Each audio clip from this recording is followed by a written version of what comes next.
Hey guys, welcome back to crypto metal. तो आज का जो वीक क्लोजिंग हुआ है काफी धमाकेदार हुआ है। आज मंडे है और वीकली क्लोज हम उसको ऑलरेडी देख चुके हुए हैं, एक्सपीरियंस कर चुके हुए हैं।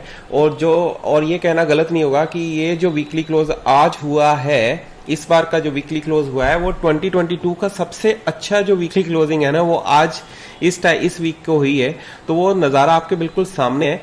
अब हुआ क्या, अभी हमें कुछ बातों का ध्यान रखना पड़ेगा क्योंकि अभी आपको मार्केट काफी बुलिश लग रहा है। सुबह से प्राइस बढ़ता ही जा रहा है। इनफैक्ट का पिछले 3 हफ्ते से प्राइस बढ़ता जा रहा है। ये वीकली चार्ट मैंने ओपन किया हुआ है, पर अभी वो मोमेंट आ गया है जहां पे इसका थोड़ा सा हमें कॉशियस होना चाहिए क्योंकि यहां पे एक रीटेस्ट होना अभी बाकी है। क्योंकि अभी जो प्राइस अभी आप देख रहे हो, जो लास्ट वीक हमारा जो क्लोज हुआ है सुबह, वो क्रिप्टो मार्केट सपोर्ट बैंड के ऊपर आ चुका हुआ है प्राइस।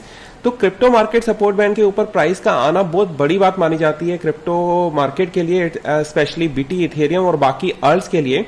तो अगर बीटीसी यहां पे जाके अपना रीटेस्ट कंफर्म कर लेता है तो वो मार्केट के लिए बहुत ही अच्छा एक साबित होता है पॉइंट। मैं थोड़ा सा और चीजें क्लियर करना चाहूंगा हिस्टोरिकल डाटा के थ्रू कि मैं क्या कहने की कोशिश कर रहा हूं, क्यों मैं बोल रहा हूं कि अभी भी आपको थोड़ा बहुत कॉशियस रखना चाहिए। ये नहीं कि आप आंखें बंद करके अभी अपना ट्रेडिंग करना शुरू कर दो। कि प्राइस जैसे सपोज अभी यहां से ऊपर आया है, ठीक है, यहां पे भी क्रिप्टो मार्केट सपोर्ट बैंड के ऊपर आया, बट उसके बाद देखो क्या हुआ। उसके बाद सीधा ही वो प्राइस एक दफा ऊपर आया, हमें लगा कि मार्केट ऊपर हो गया। अब सोचो जिन्होंने यहां पे परचेज किया और उसके बाद प्राइस ने रीटेस्ट करने आया, पर इस लेवल पे उसको सपोर्ट नहीं मिला और फिर क्या हुआ, आपके सामने हुआ। चाहे वो टाइम था पेंडेमिक का था, बट अगर हम चार्ट्स के अकॉर्डिंग देखें तो कुछ भी हो सकता है। तो फिर क्या हुआ, अब यहां पे क्या हुआ, जब प्राइस वापस ऊपर आया तो इमेजिन करो कि ये अभी ये वाला टाइम चल रहा है, ये वाला फेज चल रहा है। तो इसमें भी एक ऊपर गया और बाद में रीटेस्ट हुआ, फिर दोबारा रीटेस्ट हुआ, यहां पे भी कुछ वीक रहा। आपको कितना टाइम लग रहा है इन चीजों में। उसके बाद तो आपने देखा ही है कि उसने किस तरह से रैली एक बना के रखी है। तो हमें भी तभी मैं वर्ड यूज कर रहा हूं कि अभी हमने थोड़ा सा कॉशियस रहना है। आप अल्ट कॉइन्स के ऊपर नजर रखो कि जो भी आप अल्ट कॉइन में इन्वेस्टमेंट करना चाहते हो तो उसमें आप हल्का सा डीसीए करना शुरू कर सकते हो।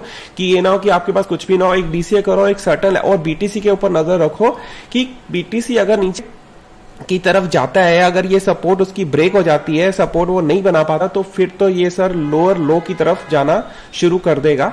तो अभी हम जानते हैं, अभी इसका एक और कॉन्फ्लुएंस हम देखते हैं कि आगे चलता क्या है।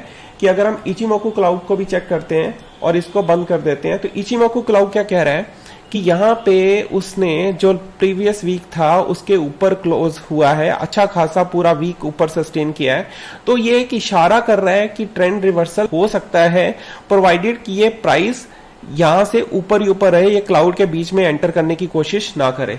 तो ये चीज का ध्यान रखना है। और दूसरा आप देख सकते हो, अगर इसको भी बंद कर देते हैं तो अगर हम 8 वीक एमए लगाते हैं तो 8 वीक एमए ने पिछले हफ्ते ही हमें इंडिकेशन दे दी थी कि मार्केट में थोड़े ट्रेंड रिवर्सल के चांसेस बनते जा रहे हैं। कि प्राइस काफी वीक से, यहां से लेके नवंबर महीने से लेके पिछले हफ्ते तक प्राइस उसके नीचे ही फॉल कर रहा था। तो अभी देखो उसने अच्छा सा एक वॉल्यूम के साथ एक अच्छा हमें बड़ी कैंडल दिखाई है और उसके बाद अगला हफ्ता जो अभी करंट चल रहा है वो उसके ऊपर ही चल रहा है।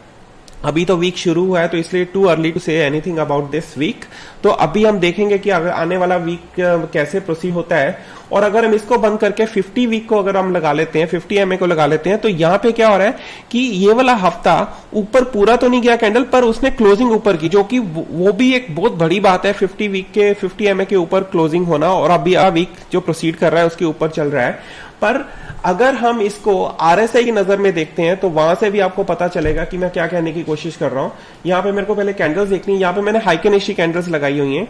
तो हाइकेनेशी कैंडल्स को अगर हम 2 वीकली में देखते हैं, तो हाइकेनेशी कैंडल्स को अगर हम 2 वीक में देखते हैं तो यहां पे आपको क्या इंडिकेशन मिल रही है कि जैसे जैसे हाइकेनेशी कैंडल्स को ना मैं as a trend reversal indicator मानता हूं। देखो कोई इंडिकेटर नहीं है, सिर्फ कैंडल्स का हमने टाइप चेंज किया है।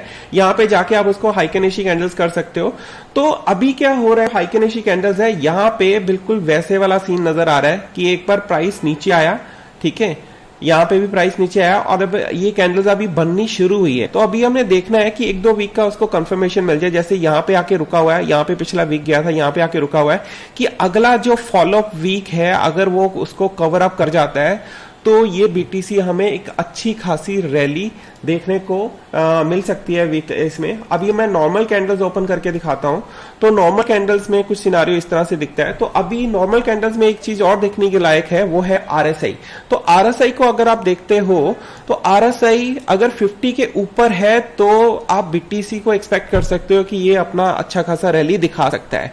दूसरी बात, अगर स्टोच आरएसआई की बात करते हैं तो स्टोच आरएसआई में अभी जो पॉइंट्स है वो ब्लू लाइन जो है वो 20 के अंदर आ चुकी हुई है, बट अभी ऑरेंज लाइन है वो अभी भी 20 के नीचे चल रही है।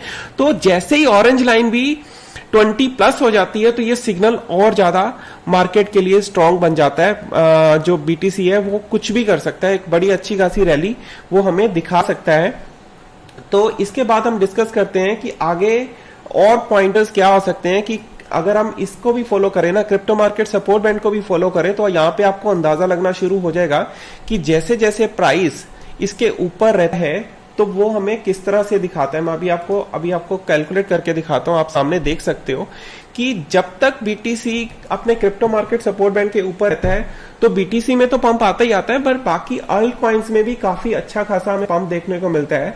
तो अभी हम देखते हैं, अब यहाँ पे प्राइस उसके ऊपर गया, क्रिप्टो मार्केट सपोर्ट बैंड के ऊपर गया और रैली देखो कितना उसको देखने को मिला। ये प्राइस था 4300 था उस टाइम पे और सीधा चले गया 9000 के करीब। उसके बाद अगर हम इसको देखते हैं दोबारा, यहाँ पे भी प्राइस उसके ऊपर आया, ठीक है, और यहाँ पे भी आया था, बट बाद में रीटेस्ट फेल हो गया। यहाँ पे उसको हुआ और उसके बाद उसने करके दिखाया 708%, ठीक है। इसके बाद आप देख सकते हो यहाँ पे भी छोटा सा भी आप देख सकते हो, जो अभी हमने रिसेंटली जो लास्ट हमारा प्रीवियस गया था, इधर कंफर्मेशन मिला तो यहाँ पे क्या हुआ 56% आया। मीन जितनी बार भी बीटीसी में पंप आया है उसका कारण क्या था कि प्राइस उसके ऊपर था। अब तो अभी एक चीज और आपको देख सकते हो, अब जैसे यहाँ पे आया प्राइस ऊपर आया, अब देखो कितनी बार ने टच किया। मींस बेयर्स ने काफी कोशिश की कि प्राइस नीचे जाए, पर उसने जैसे ठान रखा हुआ था। तो यहां से पिछला डाटा भी आप निकाल के देख सकते हो कि ये बड़े अर्ली टाइम की बात कर रहा हूं, 2015 की बात कर रहा हूं। यहाँ पे भी प्राइस उसके ऊपर गया, उतना वॉल्यूम नहीं मिला, फिर रीटेस्ट करने आया पर उसके देखो नीचे नहीं गया। तो अगर ऐसे भी बीटीसी चलता जा रहा है, बीच बीच में माइनर सी करेक्शन भी आती जा रही है, बट रैली अच्छा खासा चल रहा है। तो अगर कोई बंदा सोच ले कि हाँ अगर प्राइस इसके नीचे नहीं जाता तो मैं ठीक हूं, मेरे रेट को ज्यादा फर्क नहीं पड़ता, पर जैसे ही इसके नीचे आता है ना तो देखो कितना टाइम लगा रहा है। तो यहाँ पे आप इसका अंदाजा लगा सकते हो कि यहां से लेके 62% नीचे आया है और कितने दिन वो नीचे रहा था, 427 डेज वो नीचे रहा था। से लेके अभी कितनी देर नीचे रहा है, अभी 119 डेज नीचे रहा है। तो ये बड़ा इंपॉर्टेंट, मैं इसको एज ए टूल मानता हूं कि जैसे जैसे वीकली क्लोजिंग होता है या वीकली क्लोजिंग अप्रोच करता है तो मैं इसको देखने आ जाता हूं कि ये प्राइस हमारा कहां पे मूव कर रहा है। और मेरा बड़ा सिंपल सा फंडा रहता है कि जैसे ही बीटीसी अपना इसके ऊपर जाता है ना तो बाकी सारे कॉइन्स भी भागना शुरू कर देते हैं। अगर हम चार्ट देखेंगे आज की डेट में, तो अगर आप इथेरियम की बात करो तो इथेरियम भी आगे आगे बढ़ता जा रहा है। सबसे पहले अगर अल्ट कॉइन्स में कोई मूवमेंट आती है तो सबसे पहले हमें पहले बीटीसी में आता है, फिर इथेरियम में आता है, फिर इथेरियम के बाद बाकी कॉइन्स में देखना शुरू हो जाता है रैंडमली।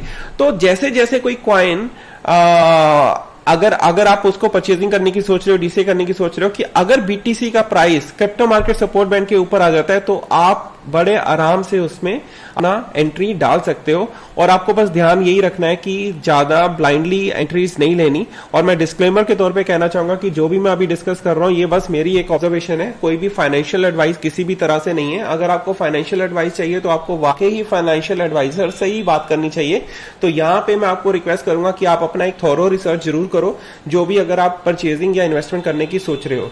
तो अगर आपको ये मेरा कंटेंट आपको अच्छा लग रहा है तो मैं इसी तरह का कंटेंट रैंडमली लेके आऊंगा, जहां पे भी कोई क्रिटिकल पॉइंट बनता रहेगा तो मैं आपके सामने आता रहूंगा। तो आई होप कि ये वाला जो वीक है, जो फॉलो अप वीक चल रहा है, इसके ऊपर अभी गया है, पिछला वीक क्लोज हुआ और अभी फॉलो अप वीक शुरू है, तो ये फॉलो अप वीक कम से कम ऐसे ही सर्वाइव करे कि इसके नीचे बिल्कुल ना जाए। ये ना हो कि कोई कल कोई बड़ी न्यूज आए और ये प्राइस एकदम से फॉल कर जाए।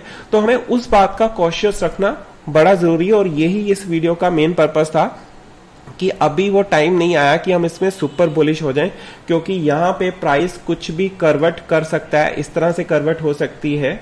और जो मैंने पीछे वीडियो डिस्कस किया, अभी यहाँ पे भी जो सिनारियो था वो वाला सिनारियो भी यहाँ पे फॉल कर सकता है, कि अगर ये वाला सिनारियो बनता है तो काफी डेंजरस हो सकता है। तो अभी हमें उन चीजों का भी ध्यान रखना काफी जरूरी है।